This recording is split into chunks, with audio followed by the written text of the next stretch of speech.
Here's the thing, and we'll get into it more, but I'm not the biggest Kirk Cousins hater like everyone else is. No, he's like somehow underrated, even though everybody hates him.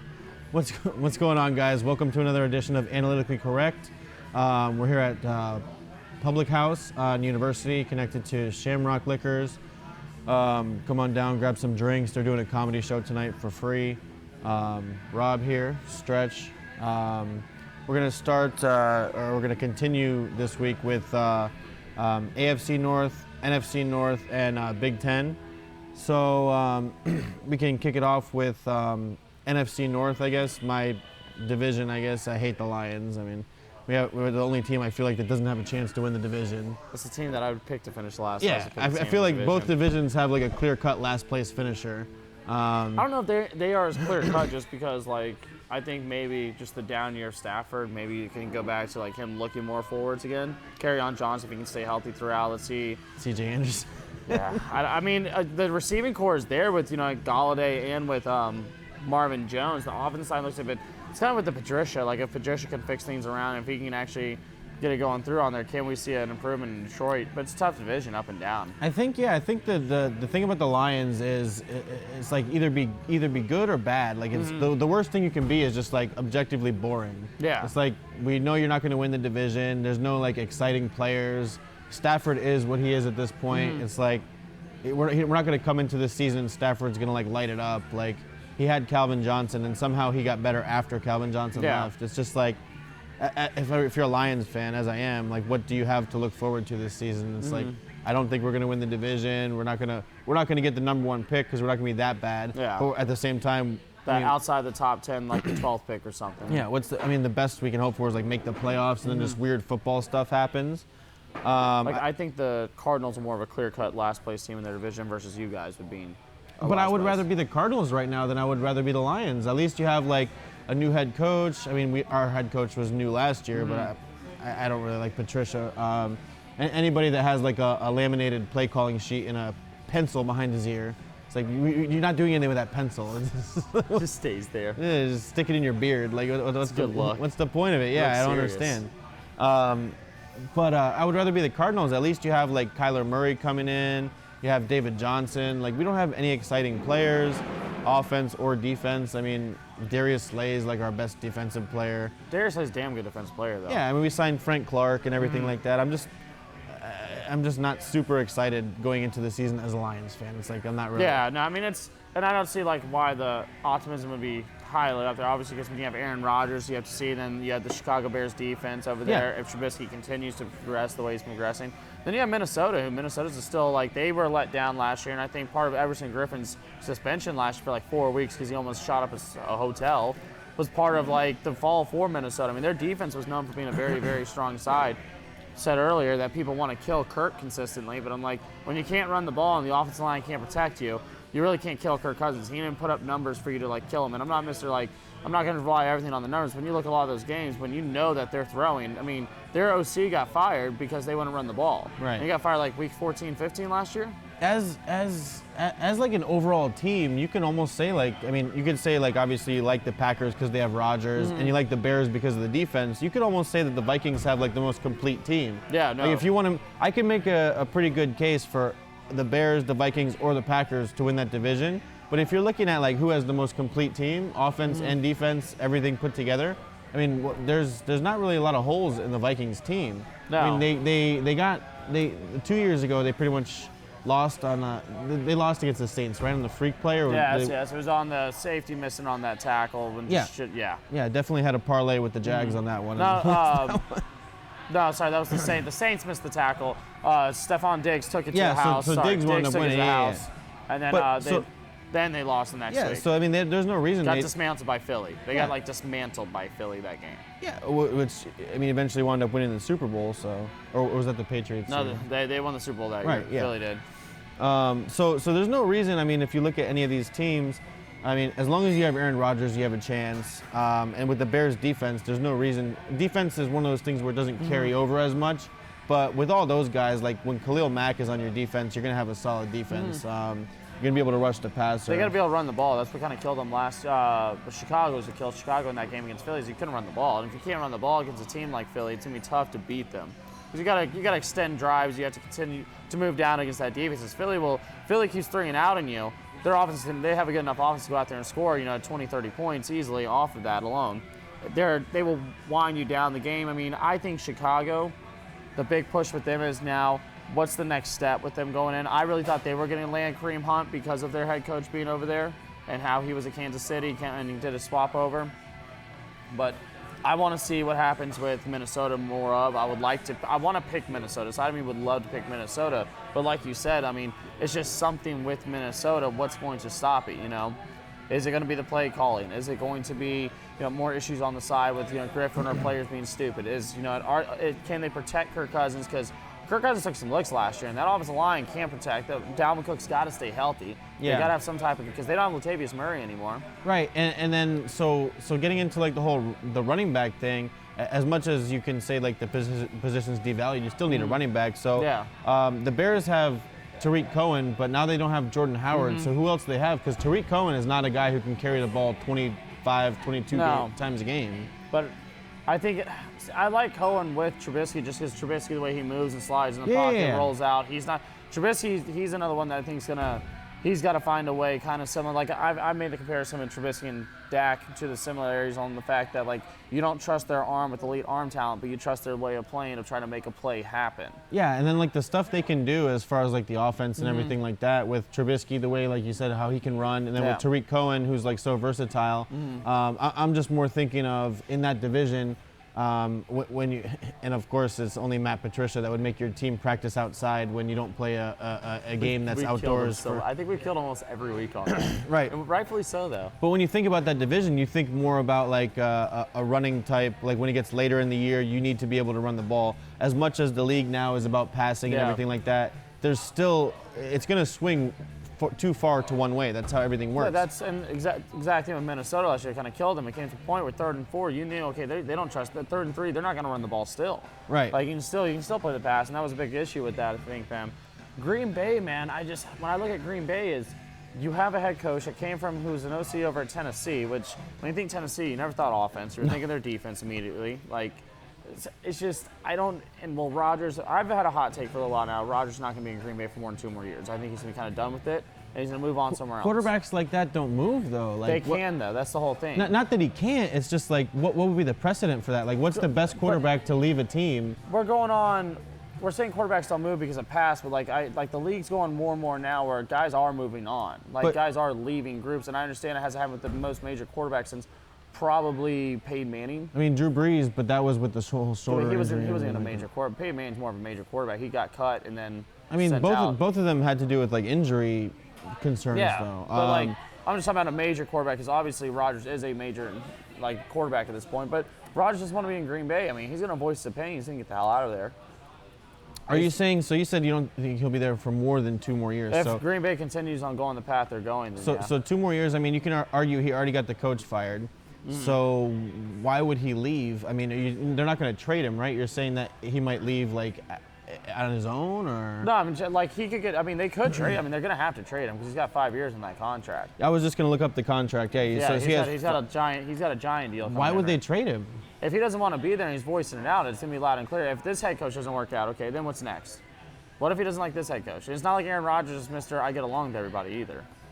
I think they just needed a change as far as like Mike McCarthy goes when Aaron Rodgers wants to, and everything I've heard as far as this offseason goes is him buying into like what the new coaches are doing. Like he pretty much took a bunch of shots at Mike McCarthy and some of his quotes in like training camp, and he's like, oh, I don't remember what the new coach is. What's the new coach's name? I don't really. LaFleur?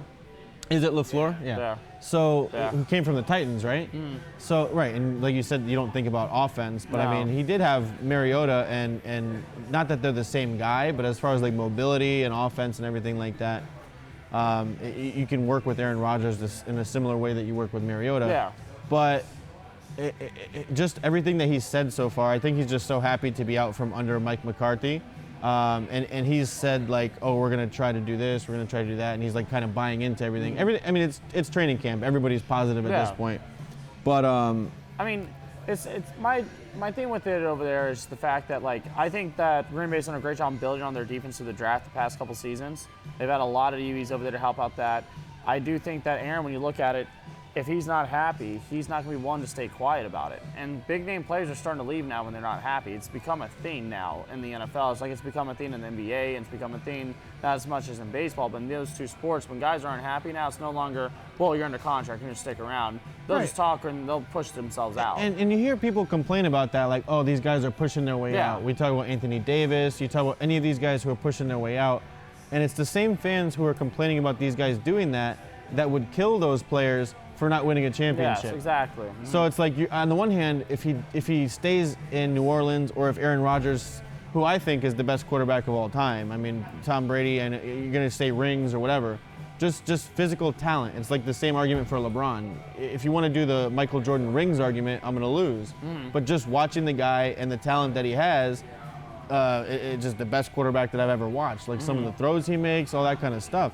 I know he has 1 Super Bowl, Eli Manning has 2. I don't really judge it that way. But when you're talking about guys pushing their way out, there's a reason for it. And you can say maybe Aaron Rodgers might do the same thing. Yeah. Is he supposed to just like let his legacy be, oh, I only won 1 Super Bowl, and just be happy with that? And then you're going to kill him for only winning 1 Super Bowl. And then if he pushes his way out, you're going to kill him for not being a team player. I mean, so it's a no-win realistically, situation. Realistically, like at Green Bay, it's not like they have a. I understand their history as a team, but Brett only won 1 Super Bowl. Like, Brett was there for forever. I mean, that was a thing that necessarily I don't think Green Bay will ever kill him. Green Bay will kill him more for leaving than only winning 1 Super Bowl. The rings thing comes into play more when it's like 2 guys who are of a similar caliber. Yes. And then if they're the similar caliber, you say, oh, well, this one has more rings, so that one's better. It's like nobody thinks Eli Manning is a better quarterback than Aaron Rodgers. No. But just because he has 2 rings, that doesn't make him better. But if you're holding up Drew Brees, who has 1, yeah. I mean, it's the whole rings argument. I mean, when it comes to the rings thing, because like when I talk about like quarterbacks who I think are overall, when it comes to talent-wise, who are the best, I have Marino in that conversation regardless of like whether it's the Brady, whether it's the Peyton Manning, the Rodgers, the Elways, whoever. Dan Marino to me is always going to be, if not first, second, that argument, just through the fact when it comes to pure talent. You look at the talent some of these guys had, and I agree with you. Rodgers is a very talented quarterback. I will say when you look at him coming in now, the thing has been injuries. And then also what he pushed out this year was kind of like almost a waste year for him. Not a waste year because he had an amazing season. Like when it comes to his statistics, but not making the playoffs to him is a waste season. Right, yeah. Like if you have Aaron Rodgers and you don't make the playoffs, like something is wrong there. Yes. Yeah. And for it to be once with an injury, and then it's like LeBron last year. Like it's like you may have put up 28, 7, you wasted a year of your career by not making the playoffs. So right. That's why it's a waste. It's a failure. Yeah. Yeah, that's why people are kind of killing him on the season. When you have that caliber of talent, it's at least playoffs. Yes, yeah.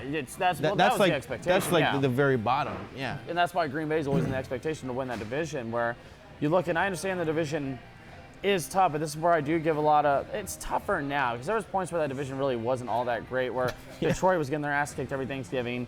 You'd have, still do. Yeah, but the rest, like you guys would like somehow win. Like you guys went to the playoffs a couple times. We'll win like that weird game. Yeah. It's the same thing with the Dolphins and the Patriots. Like somehow the Dolphins win one of those Minnesota games. with Adrian Peterson wasn't always the biggest threat. Right. Then you have then you had Chicago and honestly Chicago went on a roll for a little bit where they were all right at best. And now, so you kind of look at that the Cutler years were Cutler years. Yeah. So you look at Rodgers should have dominated that conference more, in my opinion. Yeah, I mean, you look look like where Brady dominates the AFC East. You look at it. You have even now Trubisky, Cousins, Rodgers, Stafford. There's one of those guys that's clearly going to the Hall of Fame, and the other 3 are like average starters. I mean, Stafford, like I said, is what he is. But you can also make the argument for that division now being stronger. If the Lions are the worst team in your division, that's like in 7-9, 8-18. It's not like they're like the Cardinals. I see their low being 6-10, so I can agree with you on that. Like a low. No, the low. Like, I'm not disagreeing. I'm just disappointed. I don't see them winning less than 16 because they still have a roster. I think that's good enough to go out there and win you, like I said, damn near 500 ball. Yeah, and it's the NFL. Anyone can go 500. So I mean, who are you going to pick to win the division? It's tough. This one is a tough one. I can't. Last year I picked Minnesota because, like I said, when I go on about my Kirk Cousins and everything, people think that, oh, he's blah blah blah, but like he's not this, he's overrated, he's overpaid, but like he's really not.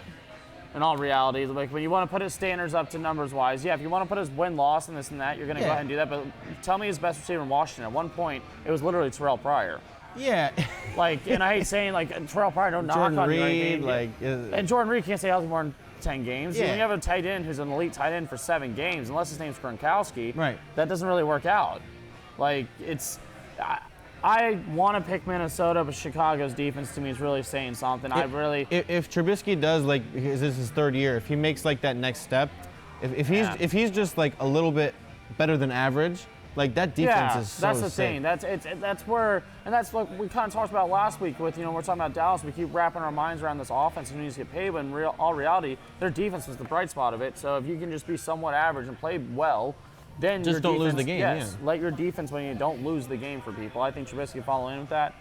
It's tough though, because if it was like Picking Minnesota. If it was week 16 and it was like Packers at home against the Vikings and the winner wins that division, you're going to take Aaron Rodgers. In this damn division, yes, because I've seen it happen when he was against Chicago and he came back and that huge.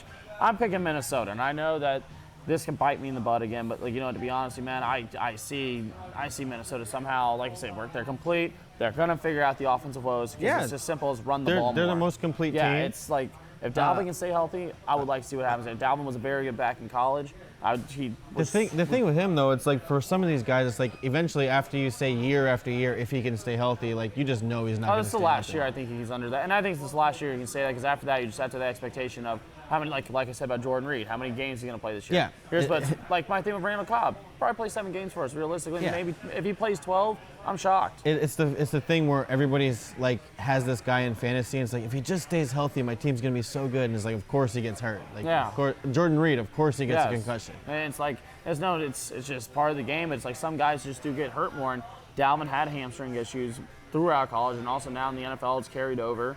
Is it an in shape thing? What is going on? But the hamstring issue was long in. I mean, I had him fantasy last year, and that hamstring issue is long and over and over and over again. Yeah, and then once you get it, it's just like lingering the whole time. Because they're trying to rush him back, and then you can't rush him back. And when your team starts falling into that, okay, we're in a tight race, or we're a game or two out of the race, you get rushed back even more, trying to get your game going again. I'm gonna go with the Lions. Really? No, I'm kidding. Well, hey, no, man. I personally support it because I would like, Kenny Galladay's my hot radar for. I'm going to go with the Packers just because of Aaron Rodgers. Okay. That's pretty much it. I mean, no, I think the Vikings, like I said, are the most complete team. But at the end of the day, if you have one game for your life and you're taking the Vikings complete team against Aaron Rodgers, I'm taking Aaron Rodgers over Kirk Cousins. I can see that one. But I don't think it's easy, and I don't think just because neither one of us picked the Bears, that doesn't mean they're a bad team. Yeah, that's the thing, because I still have the Bears as that, like, if it's not the Vikings to me, it's the Bears. Like, I don't, like, it's not that I'm killing on the Packers, but my thing is, will the Packers be able to, it's just like, are they going to throw their tight ends? Are they going to use a running back whatsoever? Or is it going to be like, I get Rodgers can throw it, he can do all this and that. I don't see the OC from Tennessee really pairing as well, because Rodgers had a problem with McCarthy that he was smarter than McCarthy. Yeah, he doesn't respect him. It's so do you really think if you work with a boss McCarthy's that you're smarter than? Yeah. Like McCarthy's smarter than LaFleur. He's been doing this longer. He knows more of the game than LaFleur does. I understand everyone's going to kill McCarthy. People didn't start hating McCarthy until 2 years ago when Rodgers hated McCarthy. Because when he won a Super Bowl, everyone loved McCarthy. To me, when you have Rodgers, it's similar to when you have LeBron. It's like, just let that guy be the offensive coordinator. And they're like, oh, he changes the plays that the coach calls at the line. Throwing the balls in the dirt whenever it's his play Just let him do whatever he wants. It's Aaron Rodgers. That just worries me when Aaron does it. Like those were like legit things. He didn't like the play, so if he audible out of it and coach got pissed, he would just throw the ball in the dirt. Kind of a dick move. But like, okay, so like if you don't like it, that's that's what you're gonna do. Yeah, it's kind of like a baby thing to do. Yeah, that's kind of my look on it. I'm like, what? Like, but grow up. Rodgers is like that. I mean, Rodgers doesn't even talk to Ryan Braun anymore because Ryan Braun lied to him about testing positive for steroids. He lied to all of us. Oh man, that beautiful press conference in Miami. Oh my God. His wind was floating in the air. Oh my God. I never did anything. Hey, you try to get this guy fired for like a guy collecting urine. You try to get this guy fired. It's like, and then it comes out that he never apologized or anything like that. Like, what a dick. Now he just plays in the league and nobody cares. Nobody talks about it or anything like that. Fun fact, NBA covered up the biogenesis lab with LeBron James being on the list. Wait, what happened? Yeah, LeBron James on the biogenesis lab list. He was under that doctor as well. A-Rod got suspended. Clay Matthews got yelled at. You're making that up, right? No, I'm not. Bro, he was in Miami the same time. My whole Winstrol debate on LeBron is a true debate. That man was too leaned out and he was like. You see how he looks now? Yeah. He looks like skinny. Yeah, no, it looks like he looks like Brandon Ingram. Oh man, that's really skinny. Yeah, no, he's super That's lean. microphone stand right here, skinny. I like Brandon Ingram. I do too. I don't hate him. Some people really hate him because he wasn't Kevin Durant. Can any team in this division win the Super Bowl? I said no because I thought the only two teams in the NFC that were really going to represent would be Philly or Dallas, to be honest with you. I really thought one of those two teams would. I understand people love New Orleans. I just don't think New Orleans is going to have the. Not the Eagles? No, it's Philly or Dallas. Oh yeah, I'm an idiot. Yeah. Shit. I think both Philly and Dallas have an aggressive enough defense to go in there. I think Chicago does too. I have to check you though because obviously you're a Cowboys fan, but you can't say the only teams in the NFC that can win the Super Bowl are your team and Philadelphia. I mean, to be honest, so only the those NFC are my East. two picks that I said last week, so I'm just carrying on that. I did pick one of those two teams to represent. Will go against the. I would like to see one of those Dallas in it, but Philly has a great shot getting in there as well. I understand Philly, but why is Dallas like that much better than the Vikings?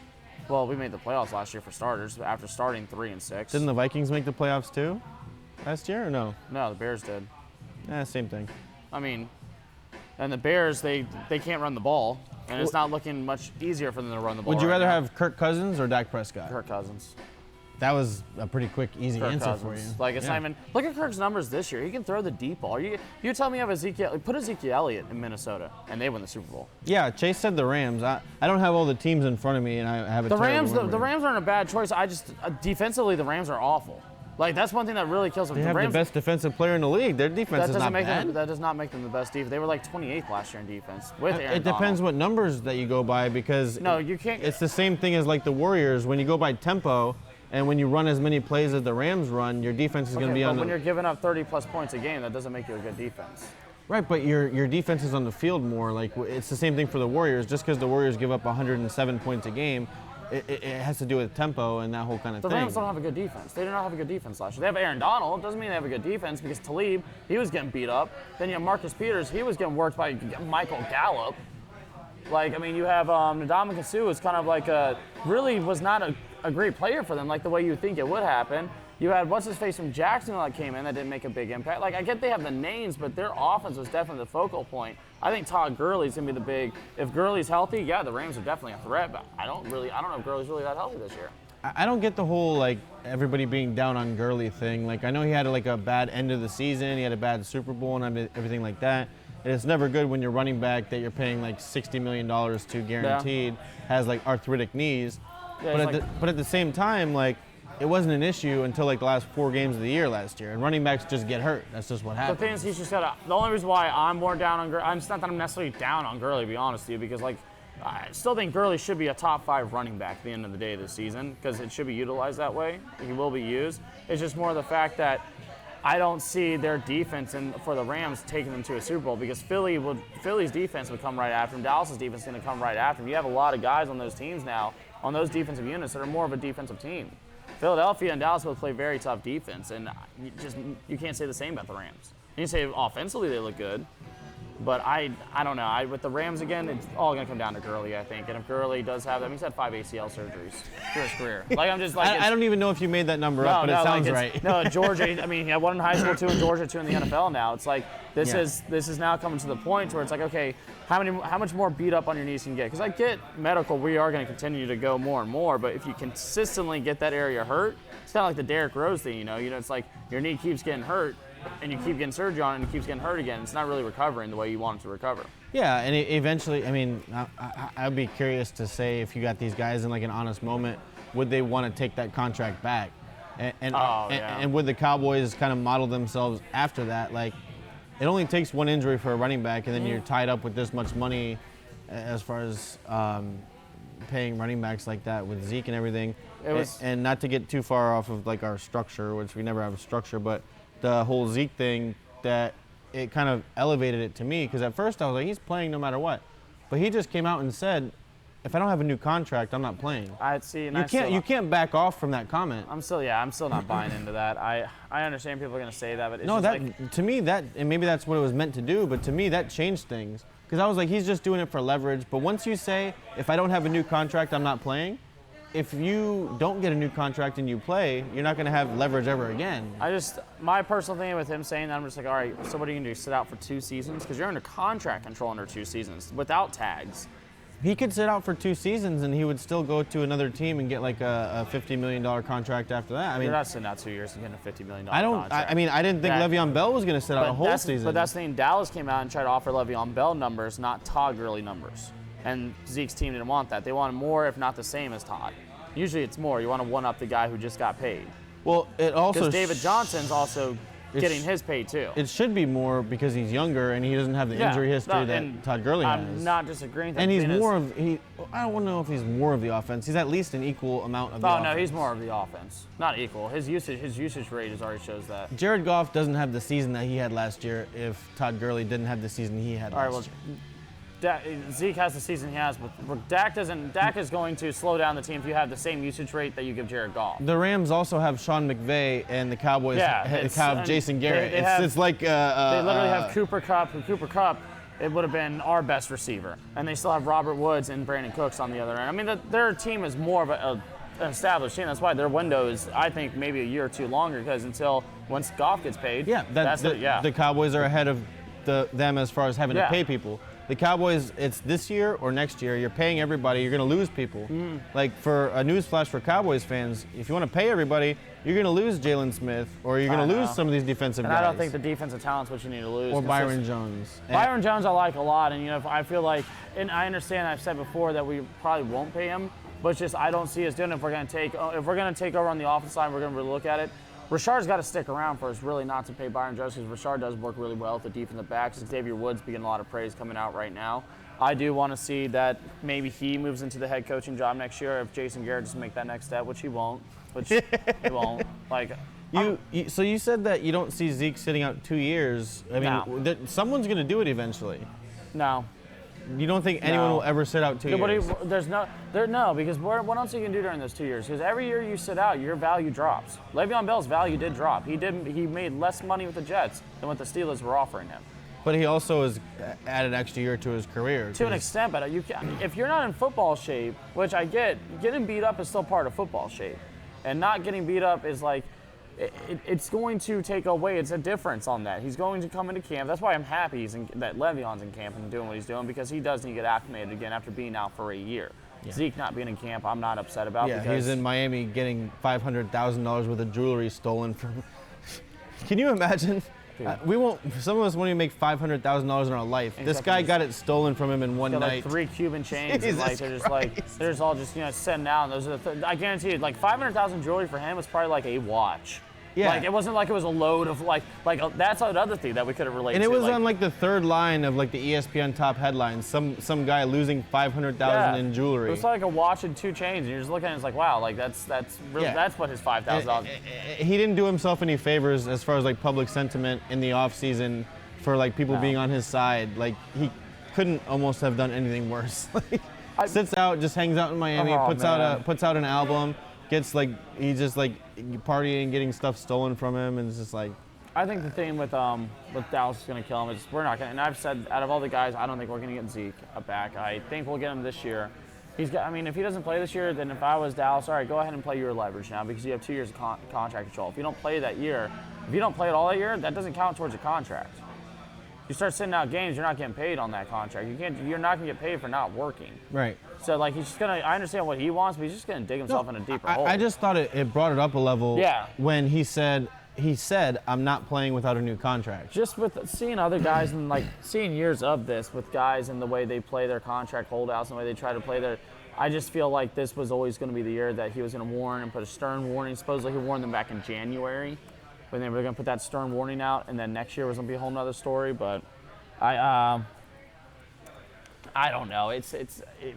For you to sit out 2 years of your contract, I just don't see it's happening. You have too much. They have too much control on you. Plus, they can tag you up to 3 years if they wanted to. Yeah. So it's like we're talking about potential 5 years of contract control. So what, you can just sit out in the NFL and never play? I mean, you know they're going to pay him.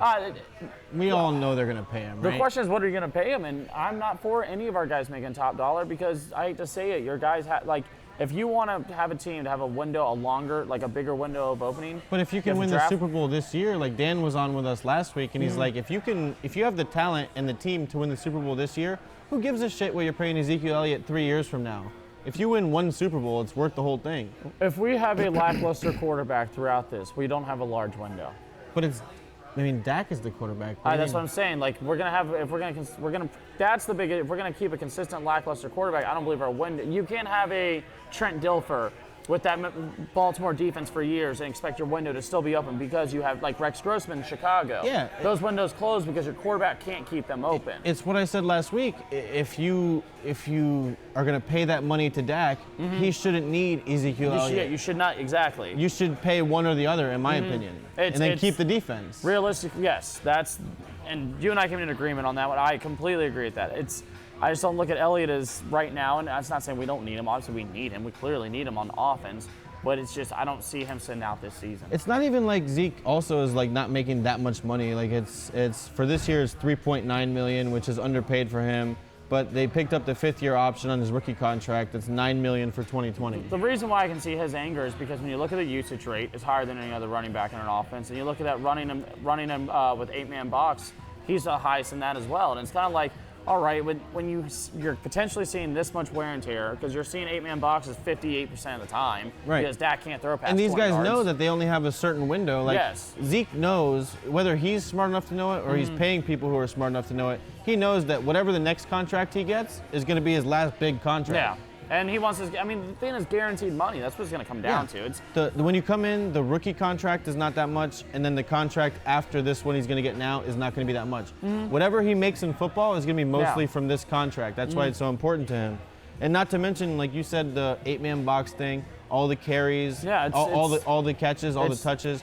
Also, at Ohio State, he was also getting like 300 touches. Yes, it was like this has been something that he's been doing for a long, long time now, and I just don't see him. I don't see him really sitting out this season. I've said it multiple times now. It's just like to think that you're going to sit out with 2 years of full control and contract control. You're not going to sit out 2 years and make any type of money after that. You sit out 1 year, you're going to make less money. At the same time, if he sits out the first 3 games and they go 0-3, like how quickly are they going to pay him? I mean, it happened with Emmitt Smith, I think, with Jerry Jones, and Emmitt Smith sat out like 3 games, and then they went 0-3, and then Jerry Jones paid him right away. And that's man, it's like the history matters. It's the same people in place. I don't believe we're going to keep him, sadly. I really hate saying that. And I know I've been kind of an Ezekiel or big rider on this show, but it's like. So what are you going to trade him? Well, if we were to get rid of him, we're going to have to trade him. But in my opinion, he's going to play this year because someone's going to get paid after this year. If you even were to trade him, what could you even get for him? That to me is no equal value. I don't even think you can get a first. Yeah, you can get a first-round pick. Like if Minnesota offered something, they would offer a first. But they have Dalvin Cook, who they just drafted in the first round like 2 years ago. Second round like 2 years ago. But I mean, Dalvin Cook's played, not even 10 games in his NFL career in 2 years. It's kind of what kills that one there. San Francisco, they have some money to spend. You have Indianapolis has a lot of money to spend, and he didn't dive too much into their pocket. If he was on the Colts, that's another thing. I mean, I get with that offensive line too. Exactly, I get they have Marlon Mack. But it's like, yeah, we have Marlon Mack, but oh my God, if we had Ezekiel Elliott with Andrew Luck and this offensive line, it's a little bit of like, you could run through that conference right there. Seems like something the Jets would do. We'll just have Zeke and Le'Veon Bell both in the backfield at the same time. That was a big rumor actually at the end of last year with Dallas. Dallas was like, when the talk was going on with like Le'Veon Bell in that last week, if he could be traded or not, there was talks with Dallas like diving into that. And I was like, well, our 2 best receivers would literally be our running backs. This is before. Wait, they were talking about Dallas getting Le'Veon Bell? They were like before we went after Amari, the whole thing was with Le'Veon Bell. Yeah.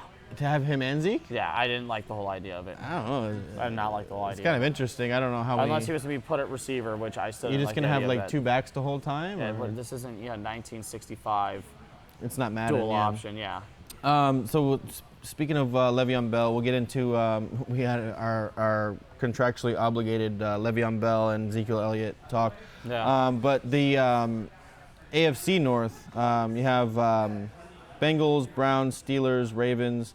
What are your basic thoughts as far as like what interests you as far as that division? Bengals, I think. I mean, they're out of it as of they're right the now. Lions of that division. Yeah, I mean, that's more of a clear cut as last place than any other team right now. I think. Stretch. I don't think you can hear anything in this place when you say something across, because you don't want to be too loud. but then at the same time, I don't know, this place has that kind of sound where it's like, you can't be too loud. Because if We're you're too the loud, it's loudest really people loud. in here. Yeah, that's what I mean. Like, sometimes you check how loud you are because you're like, oh man, you're really loud and you don't realize it. But, Stretch. with Cincinnati, I think Cincinnati is actually the most clear-cut last place team right now. Yeah, they're the Lions of the AFC North. Like, I don't see any chance of them winning the division. I don't see no, like any I don't even glimpse see of them it, winning like, 5 games. They're a candidate to me, especially after the AJ Green tank thing. for Tua. Yeah, after the AJ Green thing, they were already not going to be a good team. Yeah, man. Then you lose your best player, and so this is like maybe an argument that a lot of people have made, but people want to criticize guys for not doing preseason. I think they lost their first-round pick too because of an injury. Yeah, people want to say like not doing training camp and all this and that. Billy. Thank you, sir. Not like Melvin Gordon like holding out and not going to training camp and all that kind of stuff. And we talked about it. I think we're on the same agreement. There's no reason for some of these guys like Julio Jones. Like, yeah, I'm just not playing Yeah, preseason. no, Like, why would you? Your Save your toes for the regular season. resume is there. Stretch is our producer. He's the guy behind the scenes who runs everything. Gets everything going. Gets the people going. Gets the people going. It's a fucking savage in the box. But yeah, I mean, it's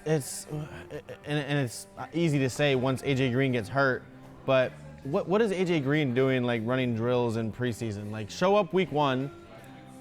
I mean, he just came off an injury, played year. He's always hurt. He is lately. That's too, what I said sadly. last Like, week. Just get the injury out of the way now. I remember that when he came in, he was same class, high school wise, when he got recruited with Julio Jones. Julio going to Alabama, him going He went to Georgia, yeah. And then coming out of the NFL same time. One was a 3 pick, I think the other was like a 6 or a 5, something like close. Yeah.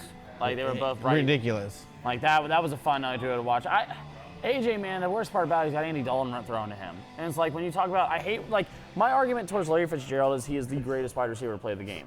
And it's because when you look at it, he never really had anything consistent quarterback-wise, nor were his quarterbacks. Even Kurt Warner, I get people love Kurt. He is a Hall of Famer. I understand that, but also play with some of the best that's my skill thing. positions Let's of take all away time. some of those Marshall receivers. Faulk, Isaac Bruce, Torrey Holt. Anquan, Larry Fitz. Like, and that's not to say it's not to always, take away, It's but- always it goes hand in hand. Yeah. Like they're good because he's good because they're good. It's not to take away, like you said, anything from. Yes, but any it's of it. just like without like Larry Fitzgerald, he's going out there and he was putting up numbers with everyone. Yeah, and you can see we saw what Tom Brady did all of his other seasons, and then the season that he had Randy Moss. Yeah, that was the big difference. Like, Yeah. he's breaking records with Randy Moss. It's a clear-cut case. It's like this guy's good no matter what, but you give him Randy Moss, and then he has like the best season of all time. Yeah, it's like it was loud and clear. You know, it's like when guys like when Donovan McNabb got TO or when Tony got TO. It's like these guys, you know, once they got him, it's like McNabb finally made the Super Bowl. He finally made that jump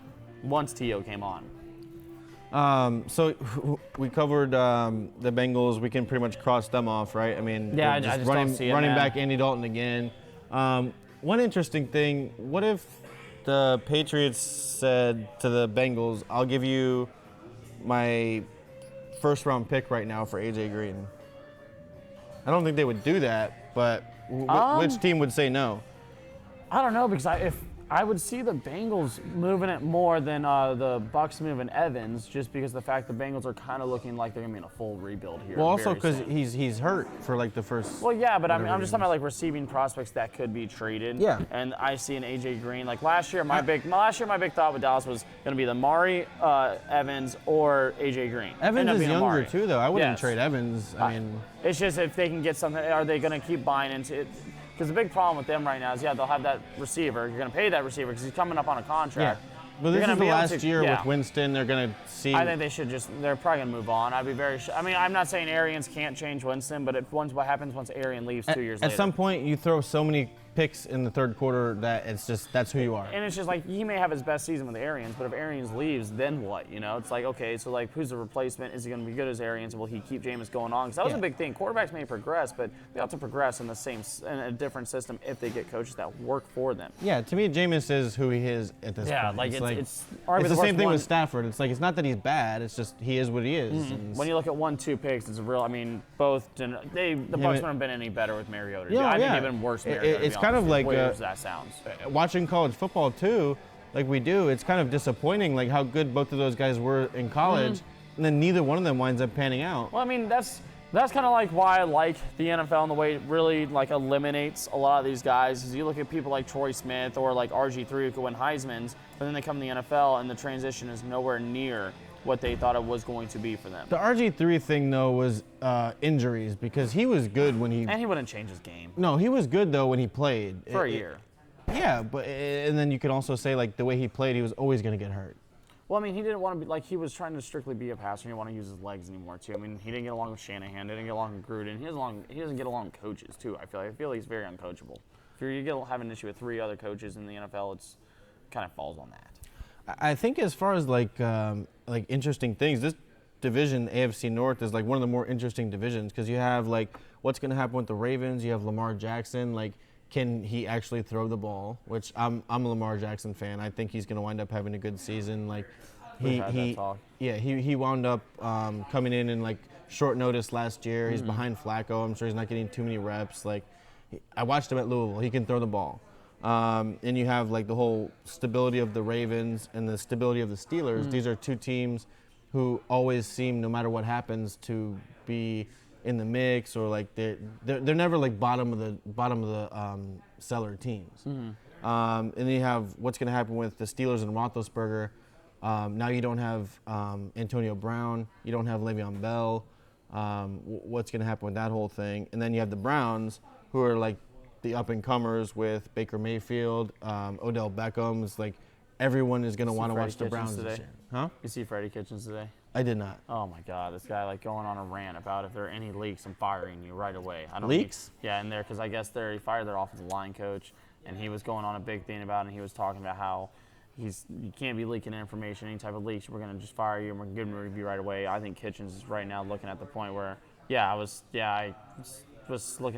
hearing all about that stat today earlier about Mike Tomlin. I don't think he's going to have one this year either. I mean, they're just like the model of stability. Like, the team is always, it's never like a terrible team. They know how to replace receiving talent too, and they've already shown they can replace Le'Veon Bell. I get everyone's like, oh, they aren't better than Le'Veon Bell. No, but the production of Jalen Samuels when James Conner was even out, they were fine. Yeah, Connor's good, Schuster's good, and it's just like, if you remember, Antonio Brown was not like this blue chip world beater. He was like a 5th-round pick. He was the guy that replaced Mike Wallace. Yeah. Where Mike Wallace was supposed to be the guy. There was a time when Antonio Brown was fighting for a starting spot. And then like running backs obviously can be replaced as well. Like, James Conner came in and did an awesome job last year, and that was without like them knowing that was going to happen. So now and James Conner, like I said, if it wasn't for cancer, he would have been a 1st-round pick. I mean, he was coming out of Pitt, and he was highly, highly regarded. It was the problems he had. I mean, he had something that he could not control, obviously, happen, but he came out and had a great season. I still think that they're going to – I mean, Pittsburgh's offensive line is top-tier offensive line. That's an offensive line that doesn't get talked about enough either. They had a top-tier offensive line. Big Ben's going to come out there, and he's going to throw it. He's going to throw it around. You've got Juju, who's already proven to be a number 1. I'm a big fan of James Washington. I feel really highly about James Washington. He showed a lot in college, but when you're behind Juju and when you're behind Antonio Brown, where are your reps really at? I will say it's not like a promising sign when your quarterback is like wondering if he should retire, and that was like 2 years ago as far as Roethlisberger goes. And like, how you're not going to have that many more years of this guy. He was like crying once they drafted Mason Rudolph. It was like, yeah, dude, you were just talking about retiring for 2 years in a row, like you said. I wouldn't worry about Mason Rudolph if you're Ben Roethlisberger. Like, you shouldn't worry about him, but at the same time, I thought that was a great draft for them to have him because his deep ball is very, very accurate. He's a very accurate quarterback and throw it all around. I think he was one of those quarterbacks that kind of got looked over because he played in an air raid, but some quarterbacks don't. It's weird how that works out. There's just some guys that you're not going to be good because of your name. That's the thing, because he's 6'5", 230, can throw the ball accurately, throws the ball downfield. I mean, the best quarterback in the league is never going to be named Mason Rudolph. Yeah. Baker Mayfield is a quarterback name. Mason Rudolph is like a Christmas character of like a fucking cartoon or something. Baker Mayfield and the Browns. That is a team that I am not high on. Everyone's so high on them. I'm not. Yeah. So I mean, it's a difference. And we'll get into the Browns now, which is like one of the more interesting teams in the whole NFL. You said you're not as high on them. I don't think that means not to like put words in your mouth, but that doesn't mean you don't like them in general. It just means you're not as high on them as everybody else. Yeah, like you don't think they're gonna suck, like. No, they shouldn't. I mean, if they suck, then that's just an issue. Like I think that Freddie Kitchens never being a head coach, does he have enough talent to do it? Let's see. I mean, I don't. That defense has got to be a lot better still, and then they're young. The whole team's young. So The only thing as far as like the Browns go is you still are in a division with the Steelers and the Ravens. Like, think what you want about Lamar Jackson. I already said that I like Lamar Jackson. And then you have the Steelers, who like I said, they're not going to suck. So, I mean, to win the division, you need to win like 11 games. I would think 11, 10, 11 games. I mean, realistically. I mean, they're not going to have teams winning, multiple teams win 12. I don't see Cleveland winning 12. I just think I see Cleveland winning more than 9. I think with Mayfield and Chubb and Jarvis Landry and Odell Beckham and then Myles Garrett, the whole defense is good. Like, I don't know. They have my guy from New Orleans out there, Greg Williams. I'm a Greg Williams guy, so you want to watch something? You want to watch something really terrifying? Read the audio of the Greg Williams speech to his players. It's actually one of the he's just talking putting about, bounties on people and shit. shit. Oh no, and like he's listing names, injuries. Like he was talking about. I remember him throwing it. I listened to it today. Isn't that what you want from your defensive coordinator, though? I know you're not allowed to make it public, but. Listen. That's what I want from my defensive coordinator. They won a Super Bowl the same year they had a bounty scheme. So Come on. there's a correlation, obviously. I think it'd be very rare for you not to think there's a correlation. I'm so happy music's back on. That threw me off so much, dude. It really did. I was like, bro, what is different right now? Like, hearing yourself talk. I'm just like, it's not even that. I was just like, okay. I was like, okay, it's like really quiet in here. Everyone can hear my takes. I was just like, for a second, looking around like, oh, man. But no, they know I like the Browns. No, see, I think they're a 9-17, dude, and I understand people are high on them, and as you should be, because it's looking more plus than it has been. But at the same time, Baker Mayfield's stats against teams over 500 last year were really poor. Like, I think that's something that's not like I get he had a season. But everybody's stats against teams that are over 500 are not as good as their teams. Yeah, but no, it's it's overwhelmingly bad, and I want to pull it up right now. He was also a rookie and too. I get that, but we're also riding on this rookie of he's gonna be fine. He's gonna come into the next year. It's gonna be great, and I'm like, I'm not taking it away from him. Yeah, you have Odell. Odell's got to stay healthy. That's not a thing that's been done recently. Jarvis Landry is a slot receiver getting $17 million for some reason. No. The Landry thing is messed up because he's an awesome receiver, but his contract makes him overpaid. And there's no knock on being a slot receiver. It's just I would never in my life think you can pay someone that you can. Cowboys trade Ezekiel Elliott? Oh yeah, look at that. What are we gonna get for him? No, I'm just kidding.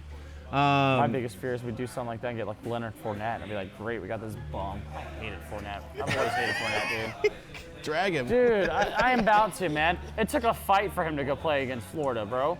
Like, it took a fight for him to, you should want to play against Florida if you play for LSU anyways. You should wake and be like, okay, we're playing Florida, let's go. I'm going to run for 150. No, it took a fight for him to do it. This guy, was trying to treat himself like he was all, this man, got less than 100 yards in 3 games against Alabama.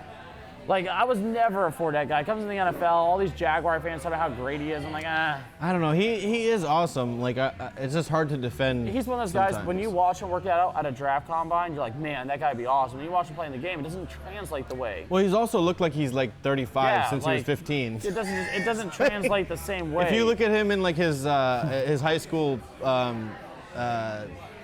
ESPN top 100, whatever the thing is, if you look at his pictures and that, he has a bald head and a big beard. I'm like, I can't even grow that fucking beard now.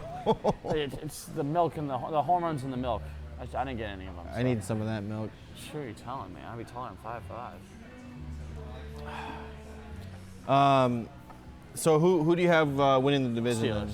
Steelers, I do, man. The Steelers have shown nothing but consistency. Mike Tomlin, I don't care. And Steeler fans that hate Mike Tomlin, I hate you. Because you guys don't appreciate a great coach. I understand. They just don't. How stupid can you be to be like, oh, I don't want Mike Tomlin? Okay, you know who else What do you want, John Gruden? Yeah, everyone wants, if you are not the Saints, if you are not the Patriots, if you are not. The Rams. Yeah, the Rams. The Eagles. The Eagles but the Eagles arguably because Mike Tomlin can still come in and run an Eagles show. He's a top 5 coach. He's a top 5 coach. It's just really hard for me if he is free, because if he doesn't get his contract, if he is free agency next year, or if he gets fired, and we don't have Garrett, then yes, I really hope Mike Tomlin is coaching Dallas. By all means, Mike Tomlin knows how to coach it. Everyone wants to kill him for the way that the locker room is handled. but he can't like it's professional football. It's not college football. You don't handle these players the way you'd like how control like you have on them. These guys are professionals. These guys will sit out. They have PR teams. They have training teams. Guys don't go to training camp like I would, they have teams. as a Lions fan, I would trade my first round pick next year for fucking Mike Tomlin. Oh wow. Even just, I mean, Better maybe another tight end. Maybe yeah. What are we gonna do with it anyways? Just draft another fucking Iowa tight end. You're gonna get a center in the first round. Yeah, great. I mean, I hope the Lions suck this year. I hope we can get Tua or fucking Herbert or something. Get another. Oh, you can't get another quarterback. Who cares? Like, what are you gonna do with that? What are you gonna do with Stafford? What's the Lions fans' mood? Who cares? Yeah. I'm so excited. I'm so excited for football, but I'm so not excited for like Lions football. We should just trade you Ezekiel Elliott for Kerryon Johnson next year. Who cares? All right, there you go. I was trying to help you out. Trying to give you a Barry Sanders 2.0 for a second. I'll take whatever. Yeah, I think I'm gonna take the Browns. Are you? Yeah, I think the Steelers are gonna be third. Honestly, I really like Lamar Jackson. I like the Ravens. I like what the Steelers did, trading up to get Devin Bush, obviously a Michigan guy, but it's just the kind of thing that the Steelers do. Just trading up to get a guy who's going to be like a Pro Bowl linebacker for like 8 years. Ooh. It's not like a sexy pick or anything. It's not a receiver or a running back. Linebackers are sexy picks, man. I like linebacker picks. Yeah, I mean, Especially in this NFL. So do the Steelers. I mean, that's just the kind of guy who is what you need nowadays, as far as like I can cover tight ends, I can play the run, I can play the pass. Just for fun, I'll go with the Browns. I mean, it's one of the teams that I'll be more excited to watch this year. Hopefully they get some more. I think the Browns will finish second in the division. I do think that, and I think there's a chance they make a wild card. You're just not as high on them as everybody else. There just comes to a point where it's like, okay, you gotta like understand the coaching staff of Freddie Kitchens is then it's like you have a second-year quarterback, which now there's film on him. Can Odell stay healthy? Is the team just as a whole gonna be enough? Is the backfield gonna be too crowded? Because Kareem Hunt's there too. Well, one of the things. And Duke Johnson, like it's a loaded backfield. So are you gonna mismanage that backfield? Because Chubb is a 20-25 carry back. One of the things that happens with teams, and it's like you can pick this out every year, and it's like which team is gonna be more overrated, and it's always teams that have like flashy names at skill positions, but their offensive and defensive lines are kind of shaky. But the Browns are not that. Like, they have a good D-line. Their offensive line is okay. Imagine if they still had Joe Thomas. Yeah, man. I mean, if you've seen how much weight he's lost, he'd have to come back as a fucking receiver now. Yeah, he would be like Joe Thomas. Like the guy. I remember. God, man, that was an amazing. It's so fucked up that as soon as he retires, they start becoming interesting and good. And that's what really sucks for him too, because he was there for really some brutal times, man, and he was just consistently all pro. It's like getting 4 out of 5 Powerball numbers, and you're just like, oh, so close. I've never experienced that, so I don't want to ever experience that. I might break something. And that's a bad analogy, because I think you still win like 100,000 with that. So. Okay. So, all right, it's time. I think it's time. Okay. Going into the Big Ten now. Do you have any thoughts, or should I just? You go ahead. ISO. Man. Listen. This is your division. By the way. ISO party.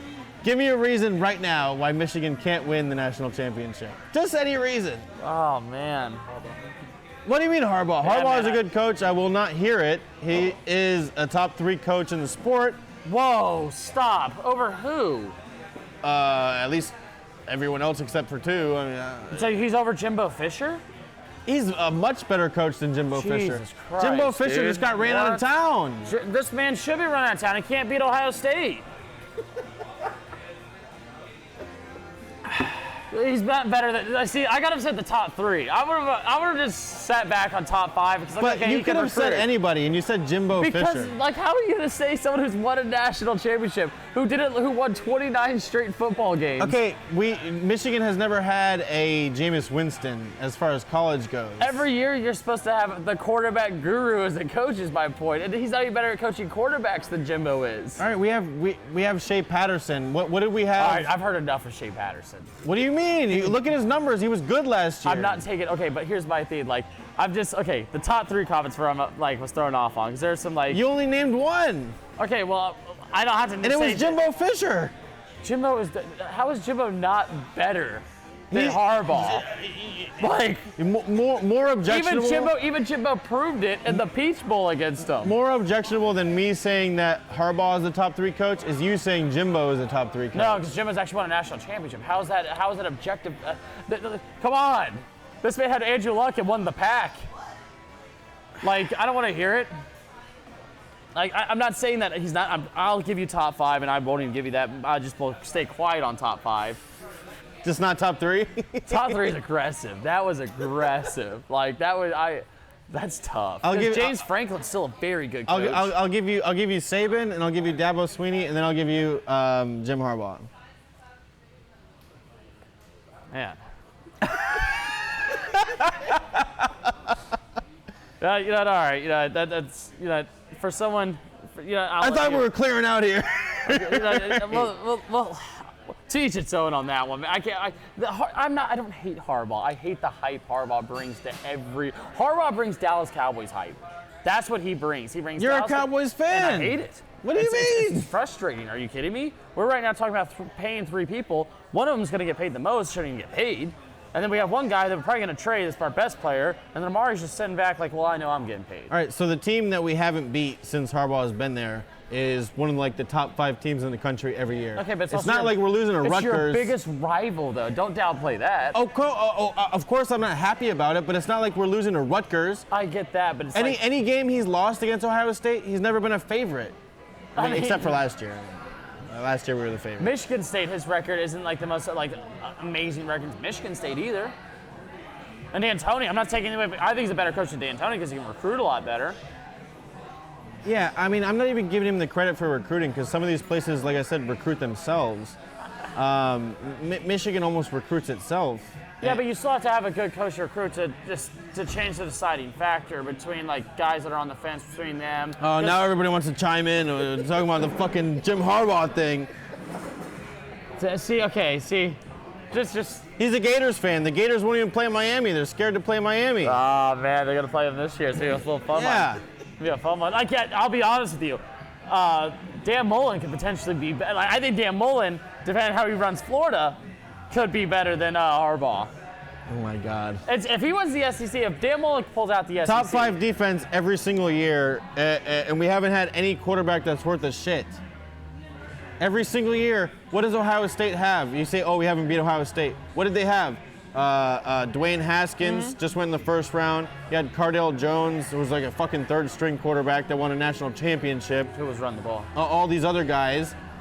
We've never, any of the times, it's not like he's losing games that he's favored in.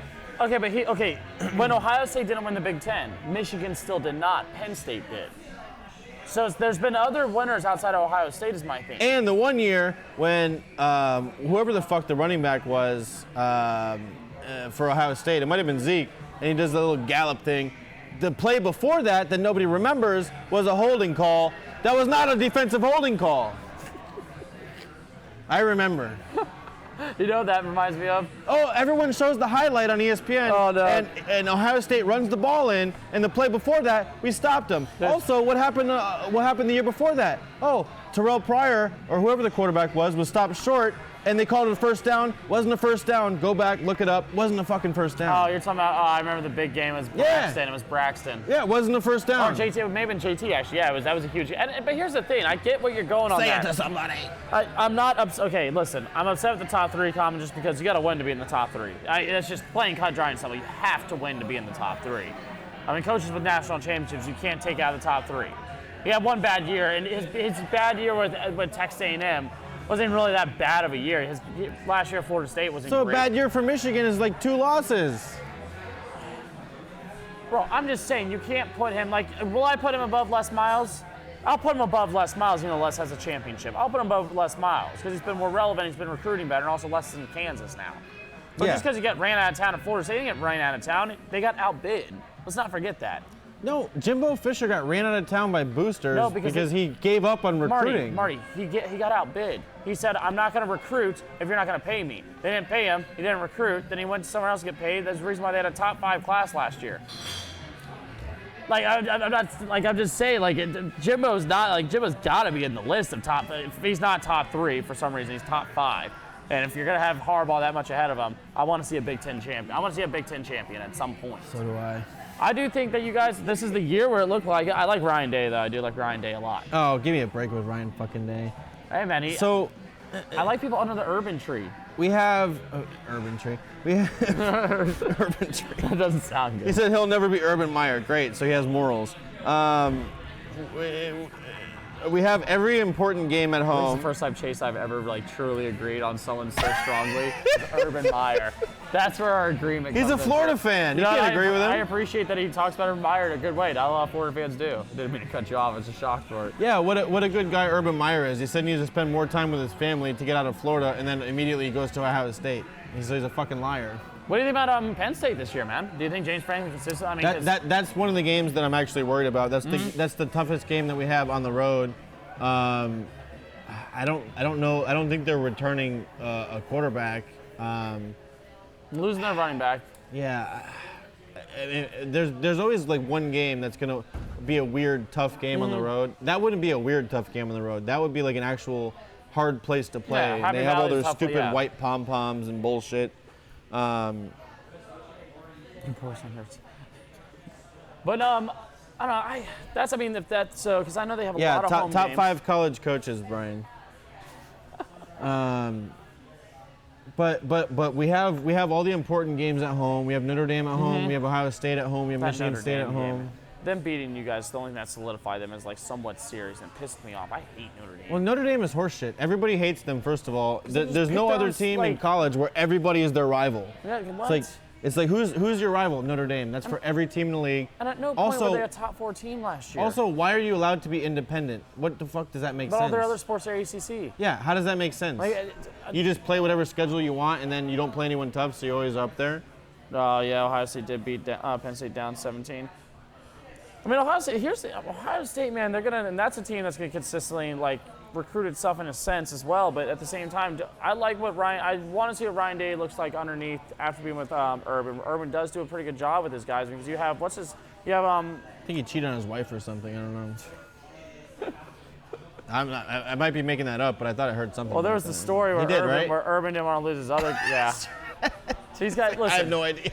These guys doing all this and that. I'm not looking at these guys for morals. I'm looking at these guys win football games. That's why I picked them. I don't pick Urban. I don't like to talk to Urban Meyer because I want to hear his spiritual belief and his background on that. I want to hear why is your team always consistently great? Like wherever he goes, he wins. That's what makes him such a great coach. It's just like it's very rare to see guys go to give me a Bowling break. Green, Utah, Florida. Great Ohio coach, State. or do you have great players? God. How many great players do you get at Bowling Green where you could win 8 games? Can you maybe 3 players that have played at Bowling Green? And he goes to Utah, and Alex Smith looked like a giant bust until like 2 years ago. As a He number looks 1 like pick. a chipmunk. Okay, I can see that. No debate. No debate. No. Do you with that division? I think it's going to come down to Michigan, Ohio State. Like and it has. I think Penn State can make the turn into it because I do respect Franklin enough as a coach because he does well in the Big Ten. I think Franklin going there. Iowa somehow always, like I said, I was always a upset alert with somebody, and you never know when Iowa's going to come in and All the good teams are all on one side. It's similar to the ACC. like Wisconsin's by themselves on the other. And Yeah, and they're just going to run the ball 700 million times. But if you want an offensive lineman, you go to Wisconsin and Yeah. offensive lineman. course, I mean, Joe my Thomas. God. Yeah, I mean, these guys are just big built boys like Iowa as well. I mean, I'm excited to see what happens in that Big Ten. Because the Big Ten, when you look at some of the teams in there, like when we talk conferences up and down, everyone loves going to SEC. But for years, it was with the SEC. Fans of Florida would like to talk about their team, but you were really nowhere in it. It was just Alabama was the SEC for at least 5 years. It was just really Alabama. It wasn't anyone else. It was Alabama and then everyone else under. Versus the Big Ten, there's more. You can make an Dan argument. Mullen is better than. Oh my God. Oh man, I he was winning with Dak Prescott, Mississippi State. Plus 5 for me there. Wow, an NFL quarterback. How tough to win with that guy. It's tough. No, Dan Mullen, that's a debatable one. It's like still, Nick I think, Saban. You have the best players every year. I could fucking recruit Alabama. Great. Oh, dude, and sorry, I thought, but Penn Tough State. to win at Mississippi State. What does that even mean? I mean, you're in that. It's like one of the best. It's one of the best home field advantages, and you're recruiting the South. Tougher than man. Yeah, Andrew. I don't know, man. Andrew Luck was. I mean, to me, Andrew Luck was going to be great no matter who was coaching him. What has Stanford done since Jim Harbaugh left there? Only been to the Rose Bowl, I think, once, actually. Their coach, though, Shaw is a very good coach as well, though. He's a decent coach over there. Stanford doesn't recruit football players. They recruit students that like to play football. It's still Stanford. Like, you're not having guys good as, like, when Sherman went to Stanford, his GPA and all that AC, like, he was still a very, very, people want to kill Sherman for his interview after an NFC Championship game. No, he's smarter. He's smarter than anybody that's criticizing him. Yes, he's a very intelligent man. You don't, like, Stanford's not one of the schools. It's not like Ohio State where you go there to play football and then we'll get you in classes. Yeah, you get free tattoos and then you have a sweater vest and all that kind of bullshit. This man. It's good. Listen, I get it. You're angry. Or you coach Florida and you have a murderer in your huddle and it's all good because you have Tim Tebow too. It's cool. Urban Meyer, good person, are you good against coach. Michigan turning towards, like, losing some of their morals? Are you against Michigan doing that?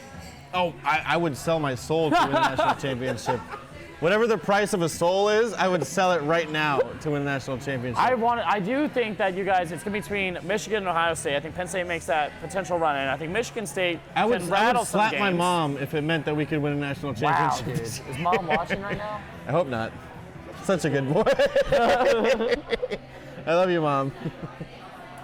So, like, let's say, like, you know, what is it going to take, in your opinion, for Michigan to really make that next step? Because you said that, like, you're, like, this exciting for you. You know, the thing that sucks is if we do win this year, and it won't make it any less, like, fulfilling for me, but it's like, oh, now that Urban Meyer's gone, and if we win this year, it's like, oh, because Urban Meyer's not there anymore. So it's almost like if you win the Eastern Conference, like Kawhi, it's like, oh, because LeBron wasn't there. I didn't like that just because Kawhi has been LeBron before. That's right. I didn't like that. That's not a good comparison. I see what you're saying. No, it's on that realm. It's like if Michigan does beat Ohio, I would rather Urban Meyer still be there, if I'm being honest. As a fan, no, I see that. Because if we beat Ohio State this year, it's like, oh, because Urban Meyer wasn't there. Yeah. And I'm still going to say fuck you, but it would be better if he was still there and then we won. And Brian's definitely right about that. There were some close games on that, but at the end of the day... Yeah, like the cheating, like I said, about the first down that wasn't a first down. The discussion is, at the end of the day, that they didn't go his way, and it didn't happen, and that's what... And I do want to see what happens. Like I said, Ohio State does bring in Justin Fields. Because he was the number one recruit. I mean, he was over Trevor Lawrence. And a lot of people forget that Lawrence was the number 2 recruit. Yeah. I didn't always agree with that when that came out, just because Lawrence was the more prototypical quarterback. I get Fields can move around and do this and that, but when you have a guy who can stand in the pocket and obviously do what he just did, so that's what I'm saying. In what year has Harbaugh had a better quarterback than Ohio State has had? Like, every year that he lost, besides last year, they weren't favored to win. It's not like he's losing games that he's favored to win in. But I will say, but Braxton Miller was a quarterback, and he won, and he was converted to wide receiver under Urban too, like his junior year, because JT started taking over. JT maybe have the numbers in the Big Ten when it comes to records, but that just means he played a long time in the Big Ten. Doesn't necessarily mean he's the best quarterback from the Big Ten. You know what I mean? No, but like look at the quarterbacks we had. Shea Patterson's the best one we had so far. I mean, if you look at the quarterbacks that we've had so far, like since Jim Harbaugh's been there, it hasn't been like a murderer's row or any, like I said, every time that he's lost, he's been. It's the offensive side that's really kind of the downfall of that team for a little bit now. If you want to criticize Jim Harbaugh for anything, it would be for last year for getting destroyed. Was it at home last year? No, it was on the road. I think. It was at Ohio State. It was on the road, but for we were favored in that game, I think by like 6 or something like that, whatever.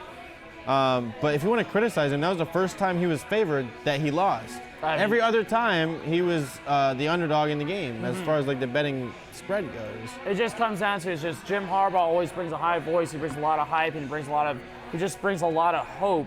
And when you don't live up to it consistently, like his recruiting, he's taking guys to Italy, he's taking guys to Greece, he's got the whole team wearing this. I mean, it's just everything Michigan does, it's loud coverage, because Harbaugh brings loud coverage. But at the same time, if you're saying, like, and people, when you asked me, immediately I said no. Like, if we lose this year and we don't win the championship or we don't win the Big Ten, do you want Harbaugh to be fired? No, I never want Harbaugh to be fired, ever. Who's going to replace him? Yeah. We differ on Jimbo Fisher. I don't want Jimbo Fisher to come to Michigan. I would much rather have Jim Harbaugh than Jimbo Fisher. I think the only other one, it doesn't less miles. Even going back to the name thing, we were talking about Mason Rudolph. I mean, Jimbo Fisher. That's a college name. It's a southeastern. That's a southern name for coaching college football, man. It's a southern name. You don't bring that up north. Yeah, no, you definitely don't. No, not up there. But even Michigan, Michigan's Midwest. It's not north. It's not northern. Like they're Midwest. So I mean, they're nicer than like if you was going like I mean, there's like no northern schools besides Penn State are like really that decent in football in general. It's just all setting up for me to just have a disappointing year. I already know it. We're gonna lose like Rutgers in some random fucking game or something. I mean, you would hope not. If you lose a game, I mean, it's not that you ever want to lose a game, but if you lose a game, like how we spoke about college, you want to lose it early, and then you want to like win out, and then just like you want to lose to a decent team. You don't want to Willie Taggart. Oh man, That's another good name, Willie Taggart. Little Willie Taggart. Little Willie. Little Willie. You think when he goes into the locker room, he just plays Big Willie style? No, no, he's too concerned to find the right playlist for his team in the locker room and find the right play calling. If he would do that, maybe he would figure out a little bit more on because they got worse by Clemson. I mean, God, and I understand Clemson was good, but even times when Jimbo was there, Clemson wasn't working Florida State like that. You know what sucks too? As good as I think Michigan is going to be this year, not just because I'm a fan and I'm a homer or whatever, which obviously I am, but Clemson, I don't know if anyone's going to be able to beat Clemson. Like, looking at the roster, they have like 4 first-round picks at receiver. They have Trevor Lawrence, who's like, he gained weight and he's just like becoming an actual adult. Oh yeah, no, he's still got to grow. He's like more of a man than either one of us, and he's like 19. You still have to he's still got to grow is the whole thing. You're looking at him and it's just like. They still have Etienne. I mean, that's the thing. Beating Clemson's gonna be and I think there's a team to do it. It's going to have to be Alabama, and Alabama's gonna have that on their mind all year long. Like there's gonna be, I'm not gonna count out Nick Saban. The thing I do especially love, after getting embarrassed. The thing I do love, and you can't criticize Harbaugh for this, is like the defense is like top 5, top 10 every year. There's nothing better than watching a football game and your defense is just like dominating. It's like the other team can't do shit. It's like, would you rather have a good offense or a good defense as far as like domination goes? And it's like when you hold the other team to not be able to do anything, there's like nothing more satisfying than that. And you're just watching it's like 3 and out, 3 and out, 3 and out. And we lost like 4 guys on defense to the draft, but they just. You guys have been losing guys to the draft throughout for the past 4 years, but keep reciprocating. The one thing you cannot say is that the defense is not going to be well coached. Don Brown's the defensive coordinator, and the defense is always going to have talent. It's just the offense and the quarterback that I worry about, and I don't blame that on Jim Harbaugh. It's like you're only going to go as far as your quarterback will take you. So I mean, you're definitely picking them to win. Is the Big Ten? I'm definitely okay. All right. Are you picking somebody else? Yeah, I am, dude. Oh my God. I am, dude. I am. You're picking Ohio State? I am. Oh my God. I still think they have the talent. I think Ryan Day under the Urban trees learned a lot. There's a reason why he took over whenever Urban left. $50 bet? I'll put a 50 on it. Put a 50 on it. I like that. I think it's gonna be. It's not like I think it's gonna be a decisive. I think it's gonna be very similar. No, it's probably gonna wind up being to that game. Yes, I think that game's gonna decide, and that game's gonna be the big decision. It's just I want to. Until I see it from a Michigan quarterback, then I can believe it's one of those things the way I'm going about it versus. No, yeah, it's fair enough. And Shea Patterson's a senior this year, so if it's ever going to happen, it's going to be this year. And Justin Fields, I'm not the most sold on Fields because. He transferred for a reason because he didn't get the job. I mean, you're losing out to Jake Fromm. He was stupid for doing that because Fromm beat out what's his name, Eason, who was a top recruit when he was at Georgia. Well, he also played. Like Eason didn't he played a season and then he got beat out. Yeah, like Fromm's in my opinion, Fromm's an arguable number 1 overall pick next year. Yeah, he's ahead of Herbert for sure. I think he's ahead of Herbert, and I think Tua is even just from the conference you play in. If you look at it, like what's the best quarterback? He's a pro-style quarterback. What's the best quarterback to come from the Pac-12 besides Andrew Luck? Oh yeah, man, it's been a little bit. It's like the SEC is like the pro-style conference, and I appreciate my dad. He said Harbaugh will be gone after this year. He sucks. Sorry. Michigan State $200. Oh wow. Is that Michigan State to win the conference? Because that's impossible. That's impossible. Yeah, Michigan State's not winning on the road at Michigan this year. That's me a fun. Like I said, the Big Ten, those games are fun to watch. They haven't any mum, man. Like, especially when those games start coming towards the end of the college football year, that November games. where you can't throw the ball nearly as much because it's 12 degrees out, there's snow on some grounds. Especially in college, where running still is, when you have to run the ball is in college. You're going against teams that are ground and pound teams, and Michigan State, who's a 30, 35 carry team on some of their running backs, it's going to be, like I said, the Big Ten's going to be a fun conference to watch this year. I understand, I think the SEC will be the most fun to watch this year because now the depth is back in the SEC versus just being one team. Yeah. But I think the Big Ten's had its depth for a little while, so where it still makes it a fun conference to watch. Right. The first game of the year, I will say, I'm not going to get tickets because it's too expensive and I'm not a fan of either team, but that Florida and Miami game is going to be awesome. I might go just tailgate. It'll be a hell of a tailgate. That game is going to be... Miami fans are fun to watch tailgate because they don't know how to behave. I hate Miami fans a little bit less than I hate Florida fans, so I'll probably be rooting for Miami in that one. I'm the other way just because when I was going to school in Tallahassee, Miami fans were always just like, when they would lose, Florida fans would go home. Miami fans would lose, like, no. Now their whole goal is to fight every Florida State fan possible to get as hammered and destroyed as possible at the bars and stuff. And it just that was just the way of going. That's the way they went about it. He said Shea Patterson wasn't impressive last year. I mean, if you look up his numbers are pretty good. The only games we lost are games that we were not favored in that we arguably should have lost. It was embarrassing, but once the Ohio State game gets away from you, I don't think the difference of losing by 20 points or 40 points. Yeah. Once it gets away from you, it's. And the Florida game, I'm not taking away from the Florida win, but like when you have a team that's a game out of the playoff. No, it was embarrassing to lose in a bowl game like that. My thing with that is when you have a team that's a game out of the playoff. Like the reason why I was adamant this year UCF would beat LSU, not because they're that much better, but when you're when you get taken out and you get into a game that you really were not wanting to be in, like they thought they were going to be in the playoffs. Yeah, they thought we beat Ohio State, we're in the playoff.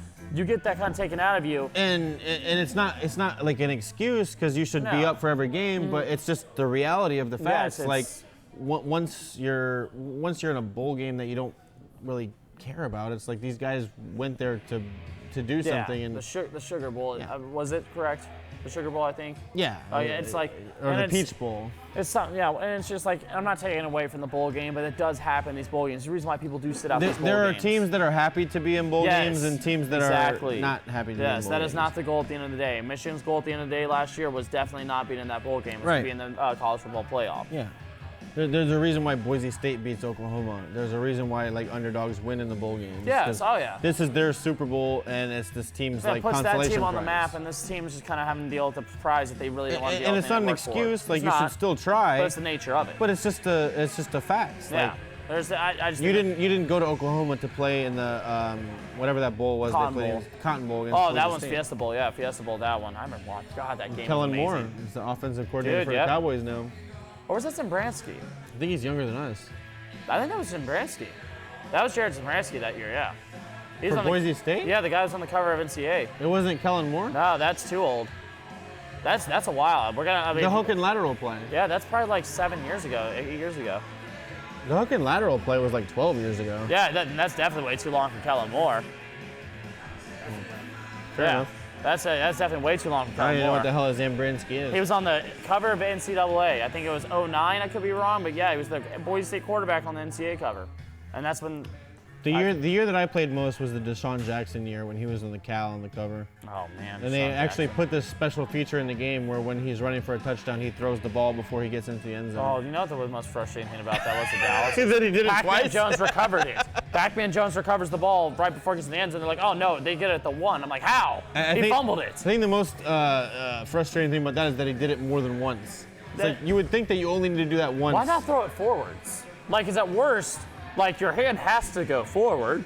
Like you're crossing the play. I didn't understand the whole just dropping off as you're running, but I didn't like it. I guess. What's the point? Like to look cool, like a yard before you go in? But then you look like a complete idiot whenever you miss it. Yeah. That's not a good enough risk reward for me.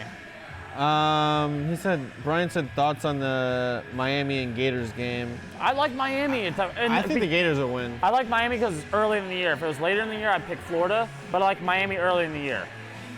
Is the Gators quarterback still going to be the guy with the weird name? Oh, man, yeah. It's God. You know what I mean, right? Yes, and I think he's horrendous, it's a guy with a weird name. He's a pain. Felipe? Yeah, Felipe Franks. Oh, my God, dude. Oh man, I'm not a fan of I almost might be rooting for the Gators just because Miami has that transfer from Ohio State, Tate Martell. Like, the thing with Felipe that you're looking at, man, is just he's a pain to watch. But that's the defense around it. Felipe, ooh. But yeah, the defense around Florida is what gets it going. I'm not a Felipe Franks fan, man. No, he's like the definition of a quarterback that you just don't want to lose the game.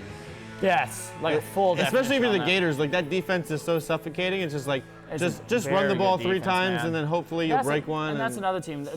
Florida and Michigan are very similar because even though they're down years, their defense have always been the plus side of their team. Yeah. Like they're very similar on that fact that the teams are. Because that's why I thought the game last year would be. I did not think that was going to happen last year whatsoever. To be honest with you, I really thought it was going to be one of those like games we're going to watch a heavy defensive contested battle. But you said they didn't announce the starter. Yeah, yet. they haven't because they're having play for it right now. For the Canes, I think Tate Martell is going to wind up being the starter. If Tate Martell's not the starter, then I would be shocked because there's not a lot of talent in the quarterback position there. They have Jaron Williams, who's like a younger kid, and they have Nkosi Perry. They don't have a lot of talent over there when it comes to the quarterback side, so Tate should win that. It's similar too, though, and you have to take the under in that game because the defense is going to be the same thing like Brian said. The Gators defense and the Canes defense. Yeah, they're returning that. A lot of the defense came back because Manny Diaz came back. I wouldn't be surprised if that game was like 13-10. That's a game, like I said, I thought that since it's early in the year, I see Miami coming in with more of the aggressive, more of the hype, more of the just like, they're going to bring in that intensity, I think, more than Florida will. I think Florida's a better team for later in the year than Miami is. Florida's ranked like 7th going into the season. And Miami's not ranked. But yeah, Florida's always ranked top 15, top 10, no matter how many games they lose the year before. That's but you can't just say that because Miami has like the same kind of clout behind their program. They're not ranked. But with Manny Diaz over there, because Manny Diaz was a top defense coordinator, he got a coaching job, came back. No, you couldn't have done. If you're Miami, you couldn't have done better than him as your head coach. Yes, I think that was a great hire for them. The only person I thought over is talking Urban out, but that was the only person over that one. But I think Miami, when you look at Manny, I think Manny's going to lead that team to go into an ACC title game. I think is the big shot they have to it. They're on the easier side of the. And I think that when it division, comes to it, they should be able to go to that game against Clemson. What happens. Even if they lose this first game, they still have like the rest of the year to climb back up, which is dumb as far as college football goes. I like Miami this year to surprise some people. I think they're going to be a surprise team when it comes to the fact that it's going to just look more of a unit than it has before in the past years when it was with Al Golden, when it was with Mark Rick, with Randy Shannon. We're going to have I think Manny Diaz is going to have a really good unit running around over there. The complaint with Mark Rick was that they ran like 5 plays, and it was just super predictable. And Mark Rick doesn't win big games. Yeah. He just doesn't. At Georgia, he couldn't. He wasn't winning big games over at Miami. His biggest game was Notre Dame. And like we said about Notre Dame's always pretty overrated all the time when you really look at it. Because after that turnover chain, they damn near lost to Pittsburgh. And then they go out and they got their asses kicked by Clemson. It's like, why'd you even go to the ACC game at that point? Like, exactly, yeah. It's just, it was, I mean. They lost. Oh, yeah, they lost to Pitt. Yeah, it was like 16-13. And they almost lost to Syracuse. They had this guy named Landry or whoever the quarterback was for Syracuse was actually like a scrappy, decent quarterback. It was, I don't remember offhand, it was Landry or something like that. So I'm picking Michigan, you're picking Michigan, so we got. Oh. I am going to pick Ohio State, but if Michigan wins, I will definitely look at look at Harbaugh's and see if they can get to the playoff. I want to see Jim Harbaugh in the playoff. Let's see what happens. Let's see if he can get there, and let's see how he does when he gets there. That's kind of the big talk. Yeah, I wouldn't want to play Clemson. I'll say that. A couple of other things. So we got the AFC North, NFC North, Big Ten. I got all my homer picks out of the way. Just a couple other things I had written down is Zach Greinke. Yeah, man. Wow. You were not happy about that. My big talk was that Bumgarner went there, but Greinke going there, and because I was hoping we get into the trade deadline, because I did want to put out obviously. Zach Greinke went to the Astros, if you didn't already know. And the big thing with New York, and I told Stretch, I was not against us not making a move at the deadline, and because of what everyone wanted. Gleyber Torres was wanted for Stroman. Stroman's a 5'7", he's 5'7", he's a pitcher. You're not getting a 22-year-old all-star. You're not. For No, Marcus Torres Stroman, is. I wouldn't have given up. And Gleyber, but the only top, but then they wanted like Clint Frazier was in all this top, but Clint Frazier and Florial and Garcia were like, you don't give up top prospects. Like Miguel Andujar is one of our top. We saw him last year. He's having surgery this year because of his elbow. Then we saw how Clint Frazier was and how he plays. Just defensively, he's very bad, but there's a lot of upside on his offense. You look at our pitcher with Garcia, who's a top-rated pitching prospect for New York, and you look at Florial, top center field prospect for us. These guys are all in the age of 22. You don't take, because baseball is no longer the free agency era. That's long. I think that's becoming long gone now. Right. Where you're going to have to build in-house, and you don't want to give up because Greinke's got $70 million left on 2 years, and it's not that I would rather us because they give up a top pitching prospect for him, and we just don't have the. We have too much youth to give up on guys like that right away. Like if we gave up Gleyber Torres for Max Scherzer, I'd be like, I would hate it, but I would be like, okay, it's Max Scherzer. That's a guy that's going to win you right away, though. Right. Like I'm not taking because Greinke is having a very good year. I just look at Greinke as he's not Max Scherzer. It's a win now thing. Yes, it's like exactly. You're not going to have. You're not getting Greinke to have him for the next couple of years. Yeah, because Houston may lose Garrett Cole next year because Garrett Cole's a free agent. And if they lose Garrett Cole, then they lose that ace, that second ace backing that they always had.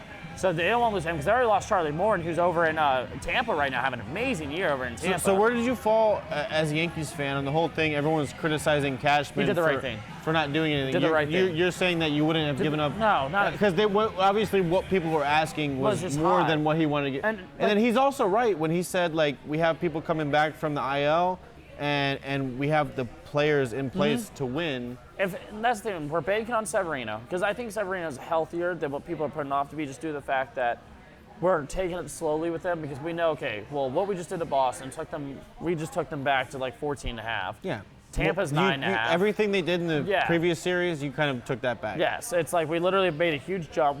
We're but right there with the Astros. You're in the same camp of you have the players on the team necessary to win the World We have the time, Series. like I said, Batanza's coming back from injury. It's going to be huge for our bullpen. If he comes back the same, it's just coming back to you're going to gamble on the IL. There's no need to gamble your future when there's enough talent. Like if our team wasn't on the injured list, I think we'd have at least 80 wins. I don't think it's crazy to say that, but when you look at it, you don't have Severino, you don't have Batanzas, you don't have Aaron Judge, Didi to start the year. You haven't had Stanton throughout the whole season.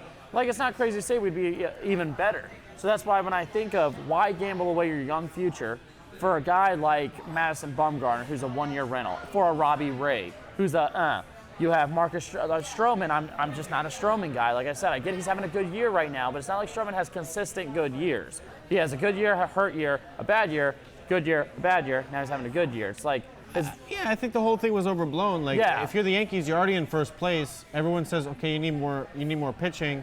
That's fine, but like you said, you were hurt for like the first half or the first quarter of the season.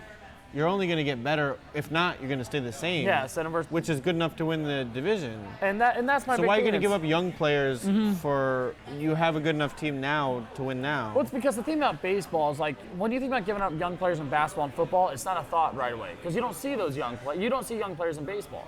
They're in the minors, so you really like people who aren't like baseball fans such as that, just people who want to get on and criticize Cashman. They're looking at the They immediate. just want the names they know. Yes, they're looking at the immediate because in 2 years, Gleyber Torres may be arguably one of the biggest household names in baseball. Yeah, and people who watch baseball already know about him, but people who don't watch baseball don't know. And our young prospects, like I said, when you're 22 years old and you can hit Major League pitching in the American League East, that is a very, very big thing. It's like not a lot of people can do that in this world. You don't give up for rental pitchers. You don't give up for subpar pitchers. Like Robbie Ray's a subpar pitcher. You know, he's not. I was more big on us going after Green, but instead Atlanta got him from you guys just to extend our bullpen because I'm like, we can run a four-man. Like I said, when you're a seller, all the teams are like a vulture around your dead carcass. Is like, what do you got there? Get away from my Shane Green. Nick Castellanos, he had a home run last night for Chicago. You know, guy from Detroit. You guys in Chicago. Yeah, we got rid of any good player that we had. I mean, we still have like Fulmer or whatever. I do think the thing I will say is no team filled all their voids in the deadline. The state of Detroit sports is just fucking Jesus. It can't be any worse than the crime, though, right? It's at least a tie. But no, what I was saying though is like with baseball, it's like none of the voids are filled for every team. Houston still has a shaky bullpen. The Dodgers still have a shaky bullpen. Boston didn't hit their starting rotation. New York didn't hit their starting rotation. You look at Atlanta may have filled their voids the best with getting bullpen help because they did add a lot of bullpen help. I still think Atlanta's young. I think Atlanta can go in against the NL. You know who I might put a bet on? It's more of like a value bet of like not a long shot, but like a middle of the road team. And I was watching them yesterday. The Mets. They have some decent hitters, and those pitchers are still good. The Mets, they're really. I think they're 2.5 out of the wild card right now. I believe it is. Yeah. And I don't watch a ton of baseball, but McNeil is good. Rosario is good. They have 3 aces. Alonso is as well. good. They still have DeGrom. They still have Syndergaard, and they still have. All 3 of those guys could be aces on multiple teams. Yeah. And Stroman was just an ace. A Syndergaard. I mean, the asking price for Syndergaard was really my big turnoff because New York said they wouldn't give up Clint Frazier unless Syndergaard was the guy. It almost goes counter to your interest being the Yankees because they know as the Yankees you're willing to pay more because you have more. Yes, exactly. So it's almost like, oh, we're trading with the Yankees. We got to get a ton back. That's the thing. Because they'll just give it up. And it was almost smart for Cashman not to give up everything. I thought it was great because, like I said, you never know who hits the market the next year. And if it is a Max Scherzer, because if the Nationals get beaten out by the Mets and the Braves and don't make the playoffs again, there's a lot of money still tied into Scherzer.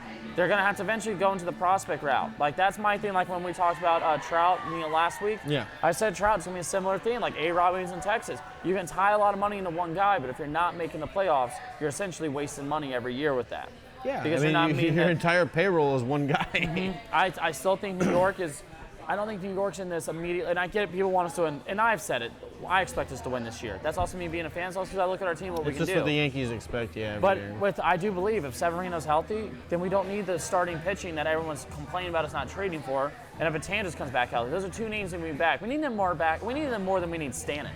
The way that the league is going now too is you're not winning playoff games 1-0. No, it's all about hitting now. Like, and that's the thing. Like you watch Scherzer or you watch Chris Sale or you watch like DeGrom. These guys are like the best pitchers in the league, and they're still getting hit. Yeah, they're still giving up Sale's getting beat up this year. They're still giving up all these hits and everything like that. So it's like I'd almost rather have the bats than I would rather have like the dominant pitchers. Well, when it comes to playoff time, it does shorten up.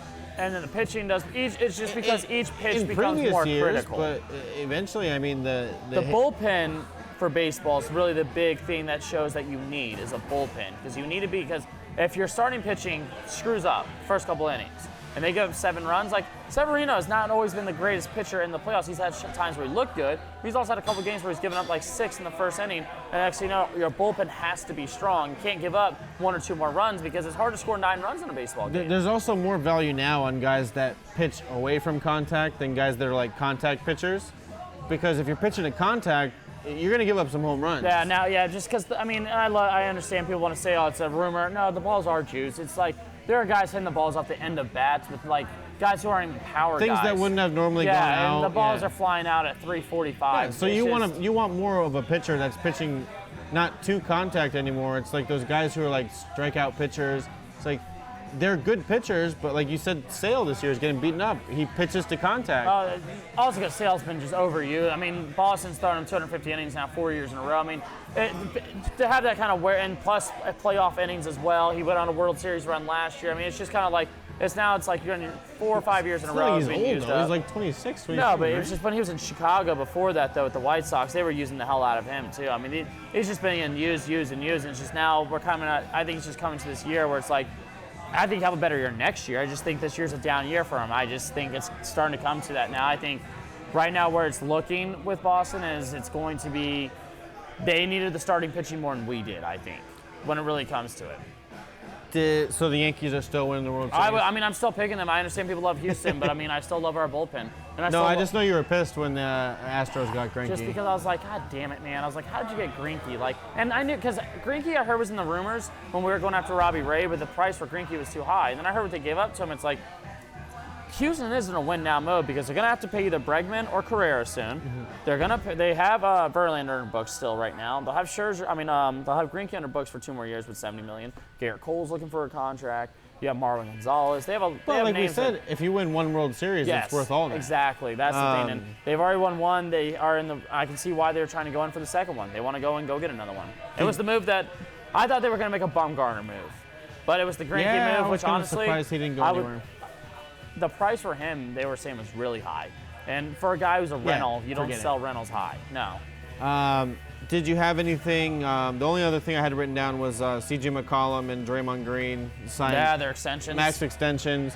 Draymond, for everything that you think, as far as like free agent market goes, he could have got a lot more money. So he's kind of just sticking with Golden State. I think Draymond was obviously smart staying where he's staying because it's going to help his Hall of Fame resume more because he's one of those guys that if he's on a team that's not on a successful team, I get it. It's not that I'm knocking him. It's like when people hate on Draymond Green, they just say, oh, he can't do this. I'm like, he can do the game. I'm not one of them. Yeah, when it comes down to literally playing defense, scoring, passing, rebounding. He could be a point guard for like half the fucking league. He's all around a very good player. Yeah. You may not like him, but doesn't mean he's not an all around very good player. Like that, you can't take that away. When it comes to players that can do everything, he's in the elite of that, where he can do everything. It's not like he's gonna put up the triple doubles like a Russell Westbrook, where he scores 30, but he's still gonna get these triple doubles, and he's still gonna get. And I'm not trying to just say triple doubles to solidify, but we're talking about a guy who can play an all around game. You can't name many players that can play all around. I think he just kind of like cemented that I'm gonna be one of those guys who's with the same team the whole time. He's gonna finish with the Warriors. Yeah. And he's gonna be one of those guys who stays there the whole time. And it's smart by him. And the Warriors also put up with him. Well, I want to go to like the Knicks and be like the best player on a shit team. Yes, like you go to the Pistons and make a max contract but suck. It's like, and also when you have a team that's willing to put up with your antics and never get mad and never freak out, and never really kind of just throw you under, you'd like. He pissed off Kevin Durant. Like, that was loud and clear. Like, he made Kevin Durant really angry at the stuff he said, and that carried on all year. Whatever he said wasn't wrong, though. I mean, it just shouldn't have No, it was, said though. They didn't win with him this year, and they lost with them because they didn't have him. I mean, Draymond Green was completely out of line. They also won without him, though. Yeah, but that's also because there was no Kyrie Irving or Kevin Love. Let's not forget. I mean, you're missing a LeBron guy. At least bring that part up. Like, I mean, you're missing two other really good players. He was out there, J.R. Smith and Calderon. I mean, he was out there and nobody facing the first time.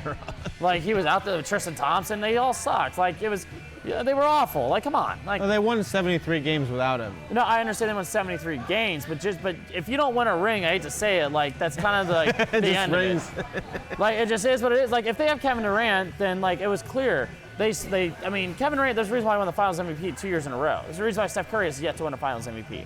There's a reason why Klay Thompson. Because they gave one to Iguodala, which was dumb. Well, when you hold LeBron under 30% shooting, I mean, that's just it's a part of it. Why do you think like when Kawhi Leonard wasn't dropping 25 a game and won Finals MVP in San Antonio? That year that Iguodala got it should have been Steph's. Steph was shaky too, and Steph defensively is horrendous. I mean, he's just horrendous defensively. I just don't like that. What he said to Kevin Durant, back to that though, is just more of the fact that they're willing to put up with him that much, to where it's stupid for you to leave a team like that. And he's got a trade kicker in there too. I think he's a 15% trade kicker. No, I know Durant's your guy now because he's always been my guy. To be honest with you, he's been the best player in the league for the past 3 years. I mean, I wouldn't disagree with that. It's just the fact that like, if you're gonna say this and that about Durant, don't call him after you lose Game 7 in the finals. It's kind of my point to you. Like, you know what I mean? Like, don't call him and say we need you over here, and then say we can win without you, do this without you, and blah, blah, blah. But Draymond's whole thing, he was saying it during the regular season. He's like, hey, we won without you. Like, don't be getting all like high and mighty and all this kind of stuff. But it's like, it's almost the point he had to be more high and mighty, just to the fact that there were people when he was out, all they talked about is, oh, what's the win-loss with Kevin Durant out? That's all people brought up. Like, it wasn't like they could win. It's not like they would stress. And I will ride on this for a while. If Steph Curry was out instead of Kevin Durant, I really don't see Toronto handling it the same way.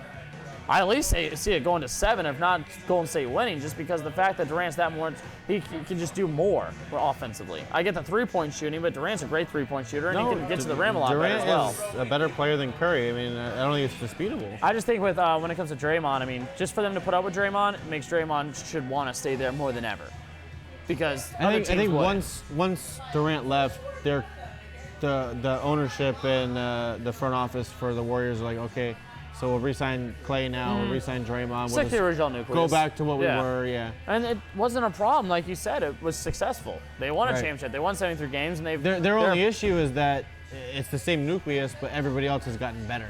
And not just better, but adapted to their game. Yeah, everybody's doing what they were doing. Exactly. Now they can no longer the best at it, which was the big reason why I love D'Angelo Russell going there, because you're 23 and you're I mean, your game is shooting, your game is offense. He did go to Ohio State though, so. Oh man, you're right. You should be more. I got your boy Levert, man. That's what we're talking about. Hey, Levert is a good player. He was, he was on his way to looking really good before he got hurt last year. 6th man of the year. Yeah, I was really excited for him. I'm excited for him this year. See what he looks like. I think he'll get a lot of play time coming in. I think we pretty much got everything in. Then AFC North, you're taking Vikings. I'm gonna take the Packers. Taking Vikings. I'm gonna take the Browns. You're gonna take the Steelers. You said. Yep. And then we're both taking Michigan, like we both said.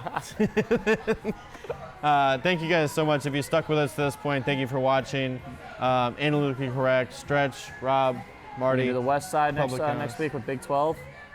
Yeah. So next week will be Big 12, and then NFC West, AFC West. Throw some pack in there. We don't. I mean, it's not that I'm trying to just kill the pack, but the pack really hasn't been in comp. We can talk about USC. We can talk about.